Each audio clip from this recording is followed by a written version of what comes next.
Novitsky. I'm with the Voorhees Law Firm. This is Chris Ingram. He's with our law firm as well. And we're going to talk about some hot topics going on right now in cybersecurity and Apple and other fun stuff. So we have a lot to cover. I know you have the materials, so we may go through the slides pretty quickly, but do feel free to interrupt and ask us some questions.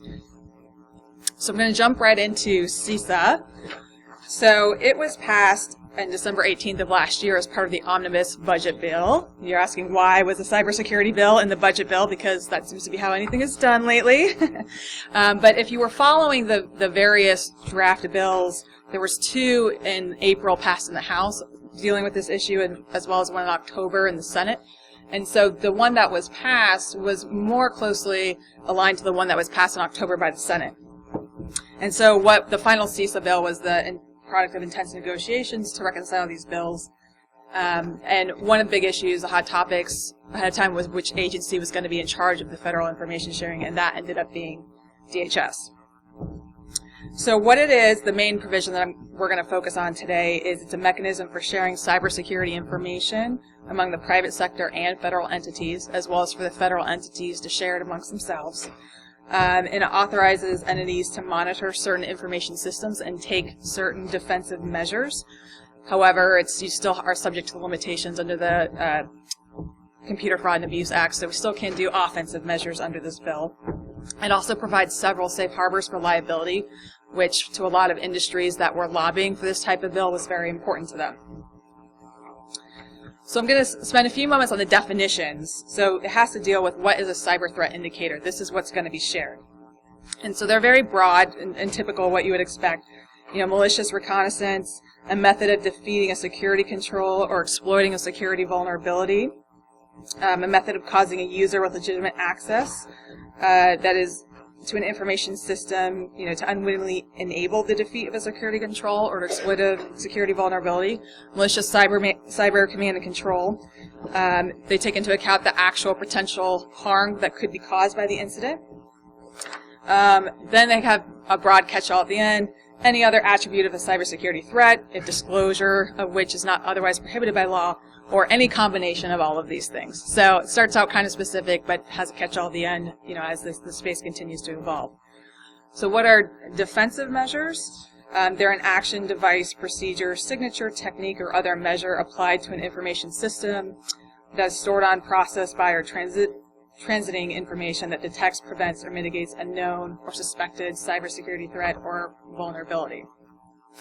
And it excludes measures that destroys, renders unusable, provides unauthorized access to, or substantially harms an information system, unless it's your own system, you're allowed to destroy your own system, or if you're, monitoring another person's system and they've given you consent.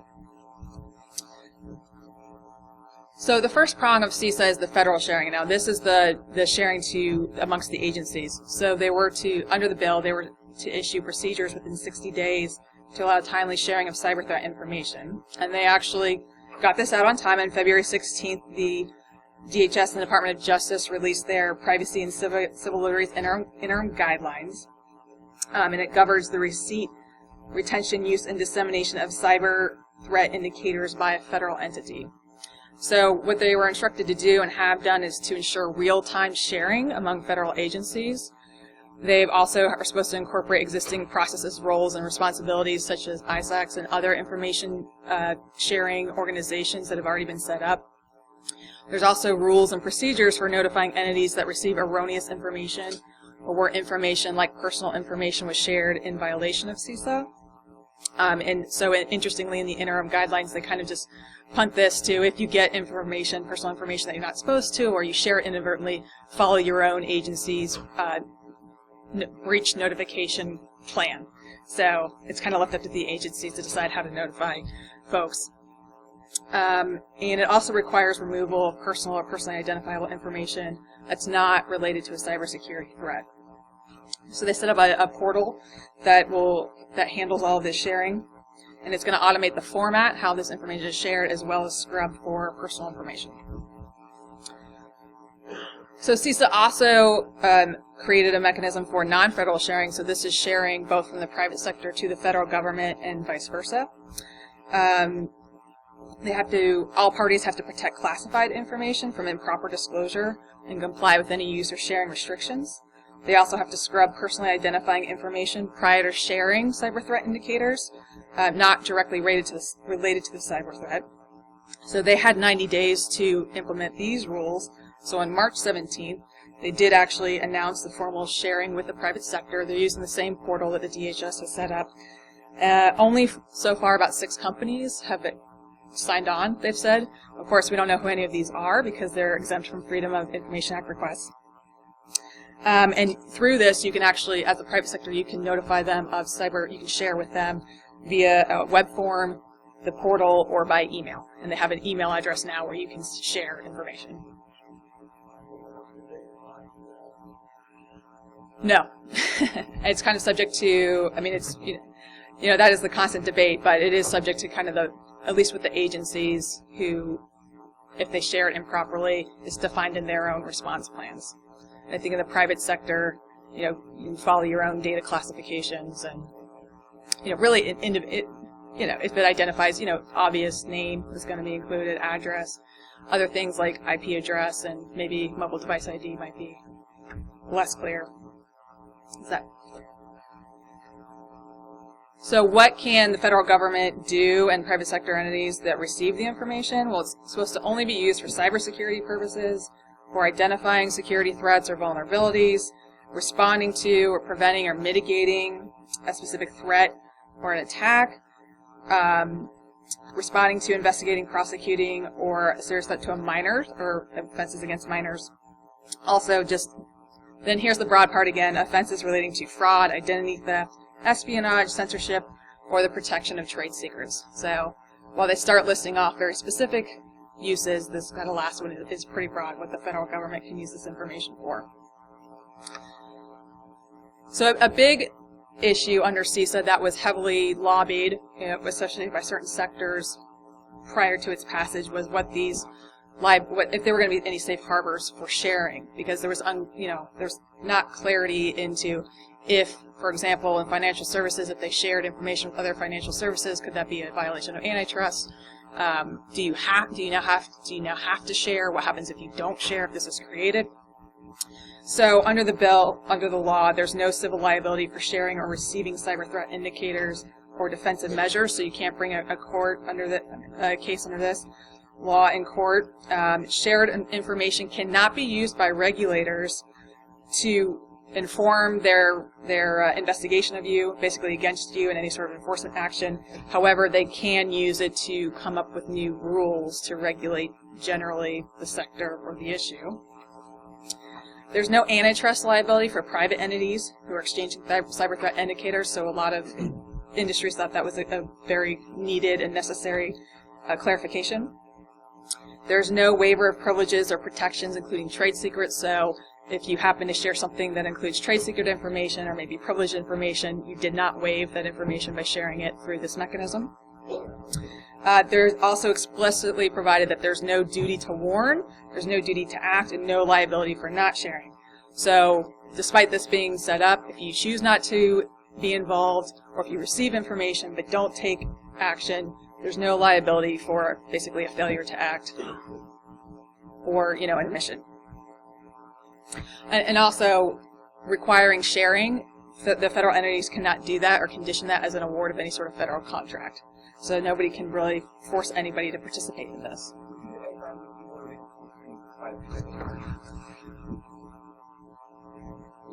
Just hit number 5.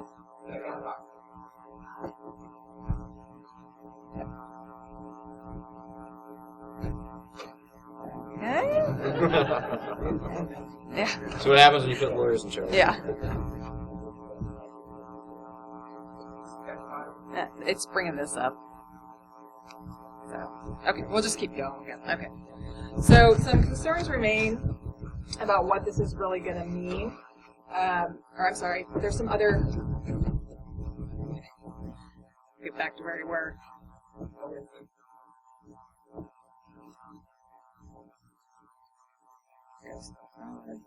So there's some other provisions that, it authorizes private entities to monitor and apply defensive measures to their own systems and includes those with provided consent.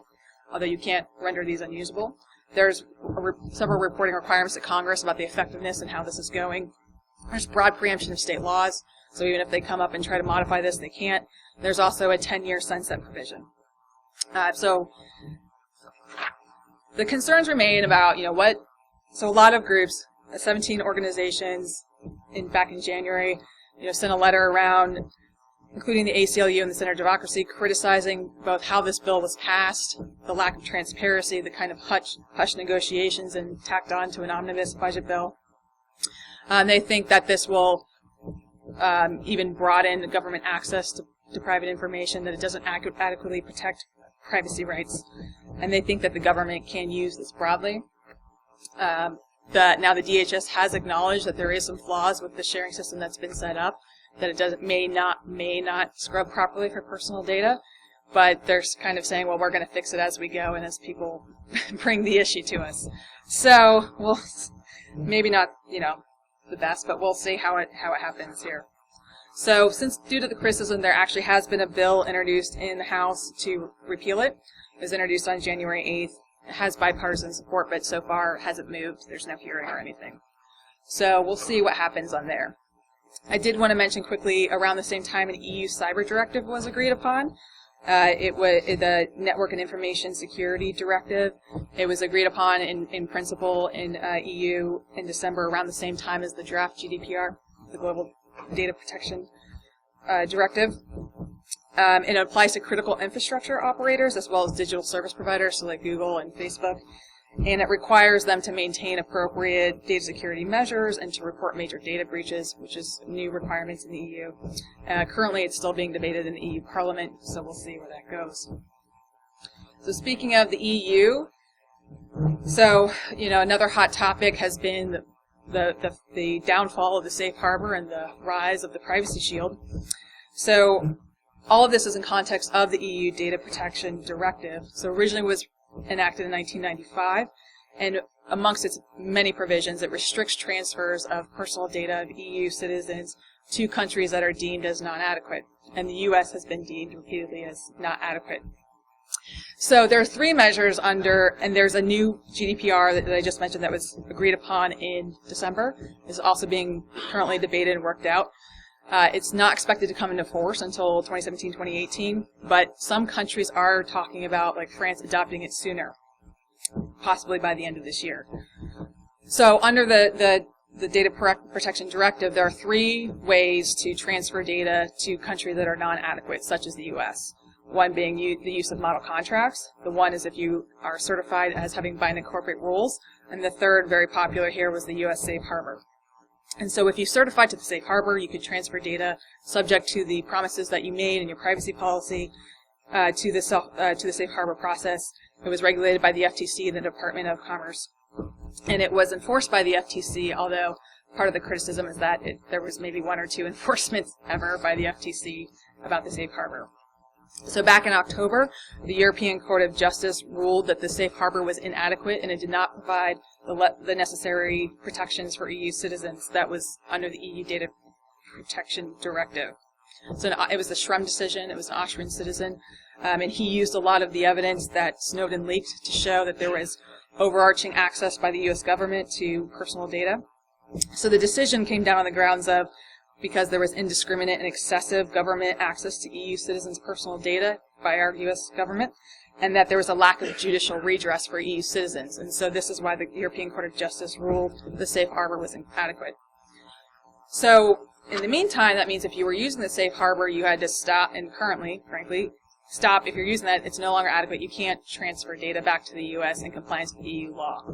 So unless you have model contracts in place or binding corporate rules, you have to, stop. So this was a huge problem, continues to be a huge problem for many U.S. businesses. So the FTC and Department of Commerce and others have been fiercely negotiating with EU. So a proposed framework, the Privacy Shield, was released on February 2nd. It does, on its face, at first glance, appear very similar to the Safe Harbor. So again, companies who are regulated by the FTC or other federal government agencies have to publicly commit to adhere to the privacy principles, disclose their privacy policy, implement the privacy principles, and the certifications must be renewed annually. So I'm going to skip over these pretty quick, but if you dealt with the safe harbor or followed it, these all look very similar. Notice, you have to give notice to the EU citizens as to what type of data you're collecting and for what purposes, what third parties will have access to it, how they can challenge it, how they can opt out. Choice, they have to be able to opt in or opt out depending on the sensitivity of the data. There's accountability. Now this one is a little bit more robust than previous for data transfer to third parties such as your service providers. It requires increased oversight. And the third party's use has to be consistent with the consent that was obtained. Security, data integrity, limits collection of personal information to what the purpose was for what you collected, and you're prohibited from processing it for any other purpose. So particularly data integrity has many of the similar principles as the FTC framework when they mentioned privacy by design, limiting what you're accessing data for. Access, individuals have to be able to know, what personal data you have about them, how can they correct it, amend it, or have it deleted.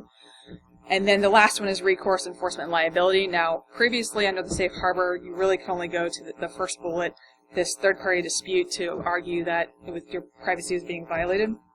But now you can take it to binding arbitration. There's going to be increased procedures for EU citizens to have access to challenge it in the U.S. So, what are the main differences? Like I said, it appears very similar. But there's been and through these negotiations, there's been express assurances from the U.S. government regarding that they promise they're going to limit their access to EU personal data. There's going to be, increased supervision and potentially fines. And I bring this up in the context of the larger GDPR, since this falls under it. As you may be aware, the penalties now under the GDPR for violations can be up to 4% of your global revenue. Not just what's in EU, but your global revenue. So for many companies, that could be quite significant. There's going to be additional dispute resolution procedures for EU citizens, and there's going to be increased certification and reporting obligations for those who certify to the Privacy Shield. So it will end up being probably more costly, frankly, than the safe harbor. So it hasn't been approved yet. They're still debating the proposed text. It is expected to be decided by June. So we'll see how this impacts the effect of the Apple case, which we're going to talk about next, as well as, since the concern was the U.S. government's access to EU data, as well as their inability to challenge it in court with EU citizens. And there's, continued concern by government access. So between the Apple case, and there's also an interesting Microsoft case going on in New York that's currently up the Second Service. It's a discovery case where the DOJ wanted a warrant for Hotmail emails that are sitting in their server in Ireland. And Microsoft is challenging this, saying it violates it's not subject to Stored Communications Act because it's in a different country, as well as it violates EU law. So EU, they're very leery of our discovery process and how much information is, put it mildly, and how much information is turned over. So depending on how that goes, that may cause some concern by the Parliament as well. But current state, it's not passed, so you can't certify it, so you can't use this mechanism right now to be transferring data. So right now you're still stuck in the zone of either using model contracts or binding corporate rules, which also is not an easy process. So we're going ahead and switch over to the encryption wars and Apple. I'll turn it over to Chris. Good afternoon, everyone. Thank you for your time today. Just a quick question, just show of hands. How many in this room would find it to be reasonable and acceptable if your employer monitored or surveilled your smartphones? Show of hands. Anyone? All right. How many of you think it's okay reasonable for our government to monitor and have access to your personal cell phones to detect or stop drug dealers? Anyone? Even less. All right. So you trust your employers more than the government. So then how about, would it be reasonable to surveil and monitor your cell phone to stop terrorists? How about a known terrorist? Still, one taker. We got a taker. All right. And so, the interesting thing is we're finding this juxtaposition between privacy, the right of privacy, and our security and safety. And that brings us to our own smart devices, our smartphones, that contain more information on them now than could have ever been conceived. And today we're talking about hot topics, so I'm going to cover a bleeding edge topic, starting with a law from 1789. Many of you are probably familiar with and have read about the Apple case, and that hinges around what's known as the All Writs Act. The thing about the All Writs Act, it was passed by our first Congress. It actually was passed by Congress before the Fourth Amendment. And the interesting thing is, the All Writs Act has been amended twice, not substantively, just words only. And what it says is that federal courts may issue all writs necessary or appropriate in the aid of the court's jurisdiction that's agreeable to the usages and principles of law. What's that mean? Well, a court looked at that later on in 1977 and said, well, it permits a court in its sound judgment to issue orders necessary to achieve the rational ends of law or to the ends of justice. What's that really mean? Look, if the court needs to enact an order to have something done to achieve justice, it can make a third party help it. So in other words, if I was ordered to take just a silly example, to take the gentleman's coat by a court, the gray coat off the gentleman against the wall, and I would say, well, wait a minute, Your Honor, I can't take his coat. It's his. And the court's saying, well, sir, there's no burden to you. As long as Mr. Ingram pays you a prevailing rate, give him the coat. And we see this, and we saw this in 1977 in a telephone case where it's actually in New York. There was a gambling enterprise suspected to being run out of an apartment. And the law enforcement went to the judge and said, well, Your Honor, we really need to know what numbers they're dialing to know who's in this gambling ring. Let us install a device that we need to. And the judge said, well, sure, go ahead. As long as you have probable cause, you can do this.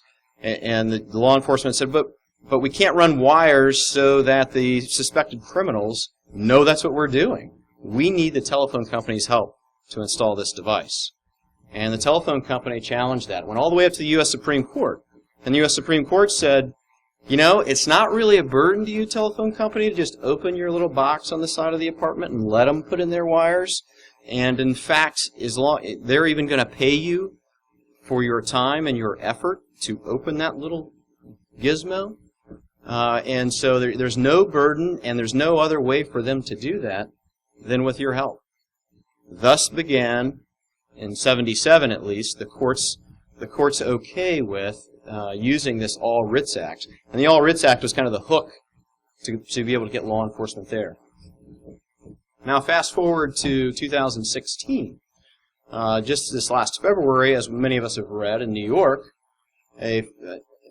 law enforcement asked for a writ to decrypt, or Apple's assistance to decrypt a cell phone. Now this was a little bit older iPhone, running, I believe it was iOS 7, and at that time Apple, or the law enforcement, needed to just break through the passcode on the screen.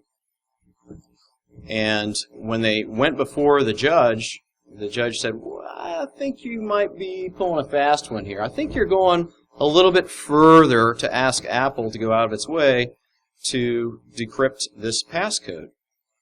And then law enforcement said, but wait a minute. We've done this 70 times, and not once did Apple raise an objection. And actually, Apple's helped us. And the judge said, but I don't know about that. I think I want to hear from Apple. I want to make sure that you guys aren't taking this law further than it should be. And so, of course, the timing of this, Apple intercedes and says, well, yeah, we're pretty much done doing this for free. There needs to be a line somewhere, Judge. And this New York judge said, I agree, Apple, this is a little bit, they're asking you to do too much. And so actually denied the writ. Then on the West Coast, the other coast of the United States, in California, you have a different circumstance. And I should mention in the New York case, that was about trying to get a methamphetamine ring. The cell phone belonged to a suspected drug dealer. And of course, in the California case, we all know that it involved a terrorist involved in a mass shooting. Now, the suspicion in the California case, in that case, the judge originally granted it, but Apple challenged it. Newer phone, newer iOS. The encryption was, as Apple would put it, part of their brand. We're now going to very value and place a high importance on data security, and we want our customers to know that. Now they're asking us, in this circumstance with this newer phone, to actually create an entire new software that doesn't exist, Your Honor. How can this be? And of course, as we read earlier this week, turns out there's a way around that, to circumvent it. The interesting thing is, why the fight? Why that case? And some folks believe that the government brought the case in California to basically establish a precedent. You have a known terrorist who's no longer living, so what privacy rights are really involved? And everybody wants to know what's on that phone. Everyone. And it's unfortunate we didn't get a decision. And it's interesting that just on the cusp of a decision, who knows, maybe both sides agreed to work something out, or maybe just the government figured out a solution. And we are all familiar with at least Mr. Cook's quote at the time was saying, look, if you use this, Your Honor, if you permit the government to use the All Writs Act in this circumstance, the implications would be chilling. Just think about that. Once we are required to develop this software, the bad guys are going to get the keys to the kingdom. They could start surveilling people. They could they could access your health records. They could track your location. They could turn on your microphone and pick up conversations. They being the government and criminals offshore. Well, and I think it's important to know, too, there's already hackers doing this who are getting your microphone and so, taking over your phone so they can listen to what's going on in boardrooms. Or if you think about the evolution of iOS, what you can now do, you can make a payment from your phone, so now we've got the payments ecosystem at risk, too. I think their point about, the more you allow them, the less secure the whole system and everything your phone touches is. Fight for another day. Yeah. So, but the interesting thing, so you do have the New York case out there denying the writ, but that has lower precedential value and can arguably be used to weigh the outcome in other cases. But given all the press on this, it's definitely going to be interesting. So in the meantime, what are we going to be stuck with? Well, it turns out that at least two states, surprise, surprise, New York and California, have at least proposed laws that would prohibit a manufacturer from selling or leasing a smartphone that has full disk encryption in either state. The penalty, what are the teeth behind this? Hey Apple, for every phone you sell, that's $2,500 for us. That's a serious consequence. Now, the New York bill was introduced last year. It's gone nowhere. The California bill has been amended. It's in committee. And the interesting thing about the California bill is the stated purpose is that this ban on full disk encryption is tied to human trafficking. The bill's sponsor said, human traffickers use smartphones, and that's where they're hiding all their data. And if law enforcement could get to the human trafficker's cell phone, we could start disentangling this web. And the way we're going, and all you have to do is look. Before 2014, human trafficking was at this angle. And then once you have full disk encryption and the proliferation of smartphones, suddenly human trafficking is exploding. Well, this is one tool law enforcement has to have. So let's ban it in California. But there are hurdles to that. The Electronic Frontier Foundation came out against this immediately and said, well, there's a thing called the Dormant Commerce Clause that says that you, individual state, can't enact laws or regulations that interfere or create substantial burdens on interstate commerce. E.g., you cannot stop the sale or the flow of smartphones by enacting the one law in your state. You're going to get superseded by Congress. And then at the same time, Congress introduced what's known as the Encrypt Act, which is co-sponsored by Representative Ted Lieu, who is he has an IT background. He's a computer science major, so he knows what he's talking about. He says, "It's clear to me that creating a pathway for decryption only for good guys is technologically stupid." You just can't do that. I mean, he's pretty blunt about it, but if you think about it in practical reality, if you ban the sale of these full disk encrypted iPhones in California, where are the criminals going to go? Nevada, Oregon, road trip.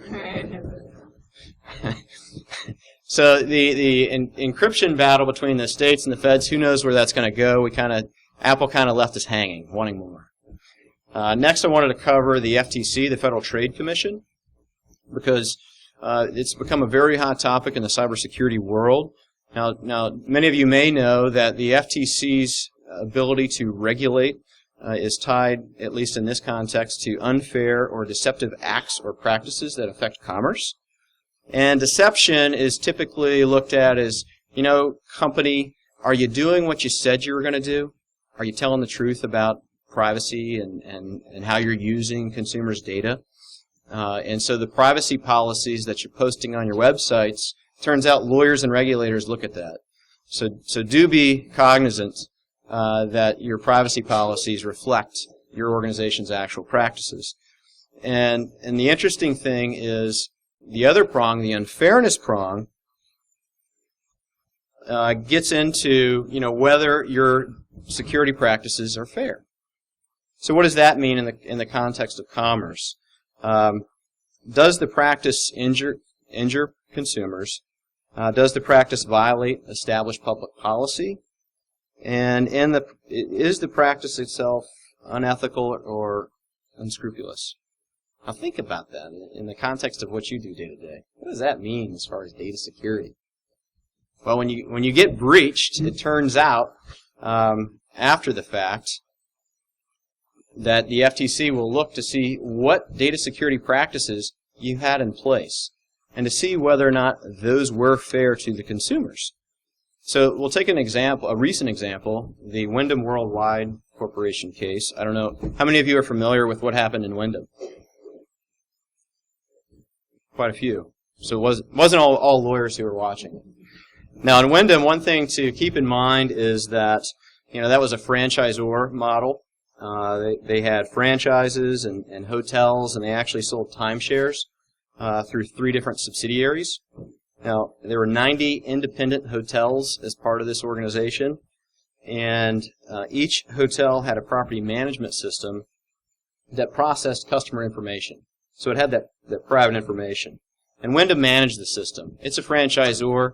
It's not going to make the franchisees, it's not going to tell them how to set things up. The franchisees have to actually do that themselves and customize it, but the franchisees had to use Wyndham's systems. And so what happened was Wyndham's corporate network, everything was hubbed out in Arizona. And so they had a hub and spoke where their data center was in Arizona. Hackers came in 2008, got through the corporate network, got administrative credentials, moved laterally, got into the hub, and started moving out to the franchisees, installed malware, and actually obtained 500,000 payment card accounts and exfiltrated that data to a server in Russia. They find out about it. They get breached again. And that was, so the first incident was in April of 2008. March 2009, very similar tactic, get breached again. Then it happens a third time. So the FTC brings an action against them, alleging that their data security practices weren't fair and that they were being deceptive in what their security policy said, or their privacy policy said. And just to highlight a couple of these alleged security flaws, their payment card data was stored in clear text. No in PCI, as folks recognize.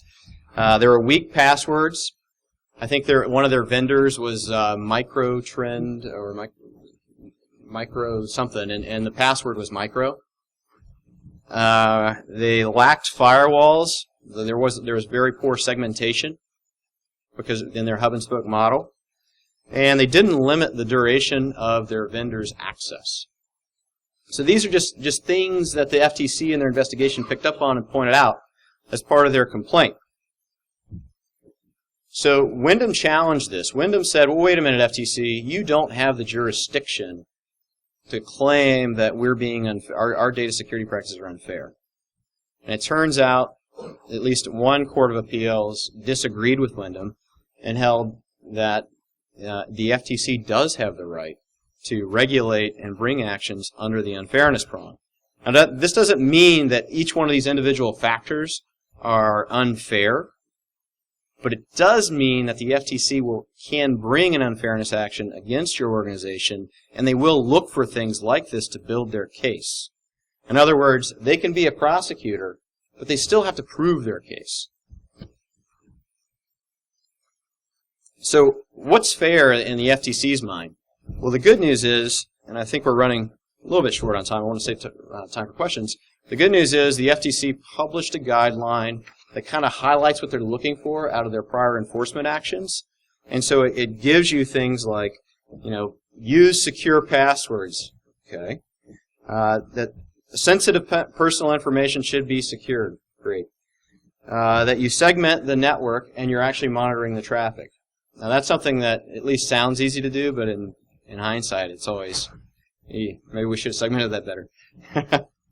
That you're restricting remote access. I mean, think about all the big data breaches that you've read about. Typically it involves a vendor. It involves a third party. Because in data security, you're only as secure as your weakest link. And so the regulators are looking at what kind of relationship and what kind of protections you have with your service providers. And finally, given the proliferation and newsworthiness these data breaches have received, there's now the alphabet soup of regulators who are basically all piling on. It's getting to the point now, it doesn't matter what industry you're in, your regulator is concerned about your data security practices. So, for example, the SEC hit someone with a $75,000 fine just actually, was that last year? September. Yeah, September of last year. The FCC, of all organizations, issued $26 million in fines that related to data security practices. And here, just actually this month, the CFPB issued their first fine in this space. So at the end of the day, the regulators are paying attention, and I believe most of your lawyers are too. One thing interesting about the FTC is under the unfairness prong, which is where most of their data security enforcement actions and consent orders have lied. They do not have the authority to fine. So there hasn't actually been, by the FTC, fines levied for unfair practices or settlements. However, with the recent introduction of these new federal regulators, you're seeing much more fines, and the FTC has been able to level. In addition, state AGs are in the game. There's multi-state task forces, and of course the payment cards. If you're dealing with payment card breach, I'm not going to say that will be your biggest liability, significantly. So a lot of things to keep in mind. We've saved about 5 minutes. Questions?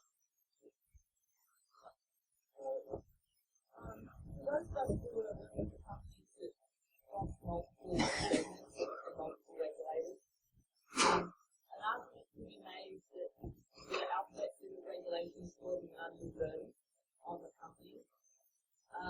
But it's also key that we have a channel to go through and make that case. Or do we? At Ohio State, we're putting the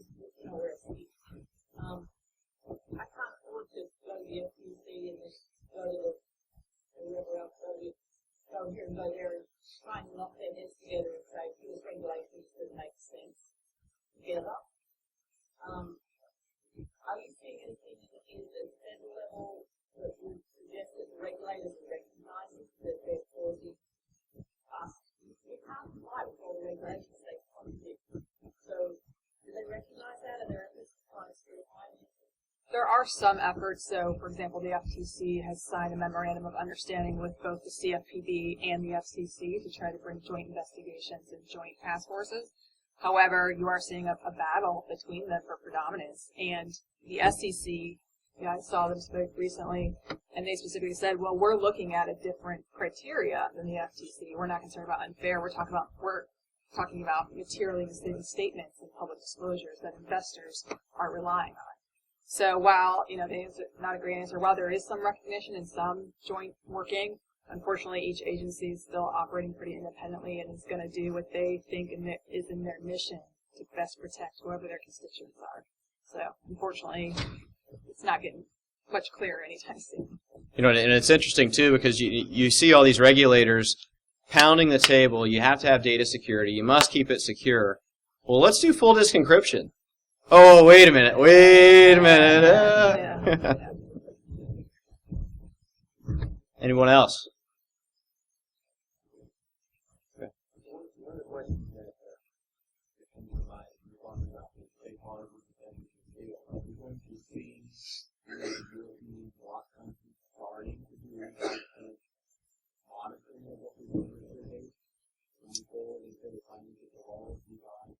Yeah, so there has been increased scrutiny by DPAs about transfer and applications for binding corporate rules and model contracts. But a lot of countries under their current data protection regime do not have the ability to define.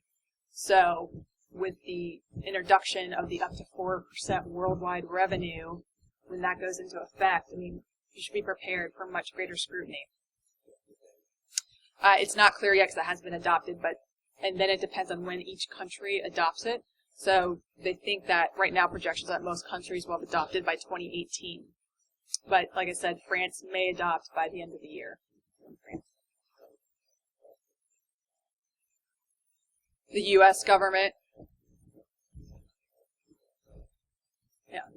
Well, it's not the U.S. government. It's arguably the one that's transferring the data, right? They're forcing companies to go into their Ireland server and pull it for them. Using an private intermediary. Yeah. But good point.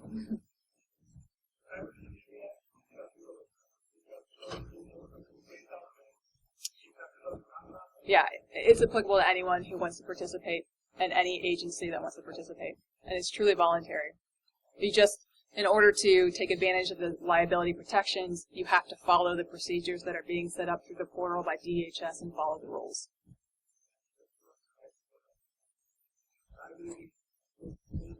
Yep, exactly. You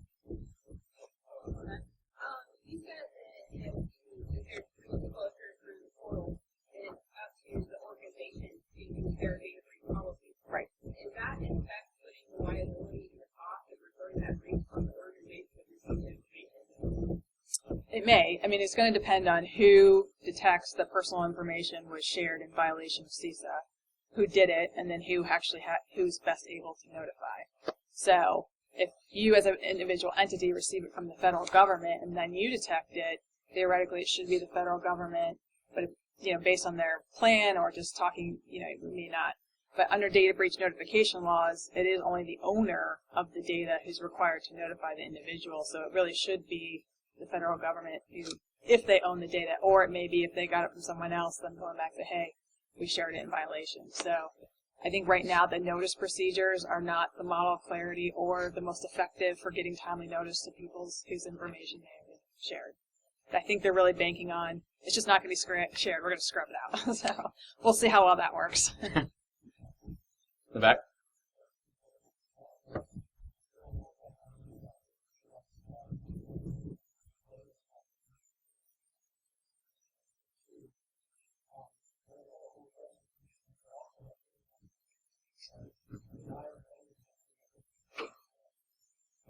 So your second question first, so that's a little easier. The agencies have their own data breach. Usually they have their own version of data breach notification laws.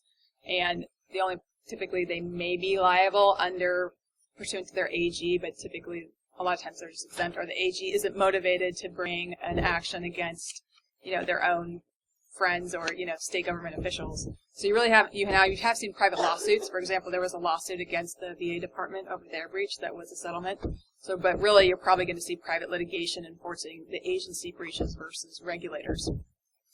And I'm The funds. the funds. That, so the CFPB, their fine directly goes into their budget, and that works for everything. So if you didn't know this already, the CFPB is very motivated to fine folks because that's how they fund themselves, and pay their salaries. And the SEC fine, part of it was to cover costs of the investigation, and part of it was put into a fund to help educate consumers. So even though their mission is not consumer protection per se, that's where part of it, at least theoretically, is gonna help them. Yeah, like the individuals so their fine resulted out of an action of a small broker-dealer who had a data breach and affected about 100,000 individuals. So the SEC actually has two prongs of where their oversight. First, publicly traded companies. Are their statements misleading in the aftermath of the breach? Are they saying anything materially misleading leading up? Were any of yours press releases or anything you said after materially misleading to investors? And then secondly, they do have direct jurisdiction over broker-dealers and require them to have data security measures in place. So they're kind of going after different actions. And so with the broker-dealers, that's where the fine came in due to their data breach. And so that's why it was supposed to really go to the 100,000 harmed individuals in that case. So we are into your break time, but we're happy to answer any questions. Great Thank you. questions. Thank you.